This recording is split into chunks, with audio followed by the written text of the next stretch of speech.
मार्च 1976 में अर्जेंटीना की सैन्य सत्ता ने राष्ट्र के पुनर्गठन प्रक्रिया के नाम पर एक ऐसी क्रूरता शुरू की जिसने 1976 से 1983 तक की अवधि में लगभग 22,000 से 30,000 लोगों को गायब कर दिया। हजारों माएँ अपने संतान को खो बैठी। इस राज्य आतंकवाद में डेथ फ्लाइट्स का भयावह चरण शामिल था, जिसमें बंदियों को विमान से भूमध्य सागर में जिंदा फेंक दिया गया। कई देशों के सेना भी इस नरसंहार में शामिल थे। आखिर ये कहाँ से आए थे, इनका मुख्य मकसद क्या था और इस पूरी क्रूरता के पीछे का प्रमुख चेहरा कौन था?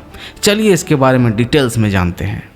दोस्तों, ये कहानी है अर्जेंटीना में रह रही उन हजारों माताओं की जिन्होंने अपना संतान खोया, जिनको उनके परिवार से अलग कर दिया गया।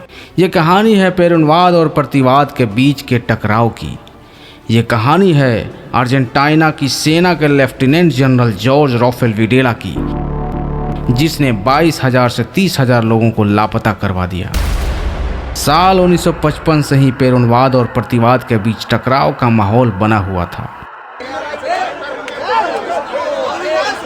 1973 में पेरू वापस आए, लेकिन जल्द ही देश खौफ के माहौल में डूब गया। ठीक 2 साल बाद सैन्य बलों को दमन का खुला अधिकार दे दिया गया। मतलब कि सैन्य बल को किसी भी काम को करने या किसी को जान से भी मारने के लिए किसी से अनुमति लेने की ज़रूरत नहीं थी। वो खुद का मालिक बन बैठे थे। और इस सैन्य बल को फुल पावर दिया गया था अर्जेंटीना की सेना के लेफ्टिनेंट जनरल द्वारा, जिसने 24 मार्च 1976 को राष्ट्रपति इसाबेल पेरोन की सरकार को हटाकर सत्ता पर कब्जा जमा लिया। इस सैन्य तख्ता पलट के नेता थे जनरल जॉर्ज राफेल विडेला। कहा जाए तो इस पूरी क्रूरता के मुख्य विलेन यही थे। इनका दावा था कि वे आर्थिक पुनर्निर्माण और मार्क्सवादी आतंकवाद के खिलाफ राष्ट्र की रक्षा करना चाहते हैं, परंतु असल में उन्होंने देश के युवा, बुद्धिजीवी, छात्र, कार्यकर्ता और विरोधी विचारधारा वालों को खत्म करने का अत्याचारिक अभियान चलाया, जिसे हम डर्टी वार के नाम से जानते हैं। साल 1977 में अर्जेंटीना की सैन्य तानाशाही अपने चरम पर पहुंच चुकी थी। हजारों बच्चों को सरकार द्वारा गायब करा दिया गया था। तभी कुछ माताएं अर्जेंटीना की राजधानी ब्यूनस आयर्स में स्थित प्लाजा डे मायो में इकट्ठा हुई। इन महिलाओं ने सफ़ेद रुमाल पहनकर जोरदार विरोध प्रदर्शन शुरू किया। इसी पीड़ा में जन्म हुआ एब्यूलेस दे प्लाजा दे मायो आंदोलन का, जिनका उद्देश्य था गायब बच्चों की पहचान करना और उन्हें उनके असली परिवार से मिलाना, जिनके जरिए उन्होंने दुनिया को अदृश्य पीड़ितों की कहानी सुनाई।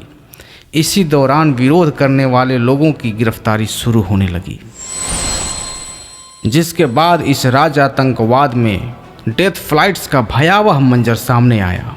गिरफ्तार किए गए लोगों को बंदी बनाकर विमान से ले जाया गया, जिनमें बंदियों को विमान से भूमध्य सागर में जिंदा फेंक दिया गया।